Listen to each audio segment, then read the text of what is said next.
अल्लाह का कोई नबी ऐसा नहीं हुआ जिसने बकरी ना पाली हो, हर नबी ने बकरी पाली।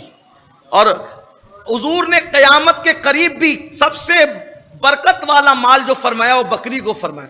फरमाया कयामत के करीब एक इंसान का सबसे कीमती सरमाया उसकी बकरियां होगी, और वो अपना ईमान बचाने के लिए उन बकरियों को पहाड़ी पर ले जाएगा और अपना ईमान बचाएगा। इस मफहूम की कई हदीसें मिलती है। अगर हो सके तो बकरी पालो, अल्लाह ने जगह दी।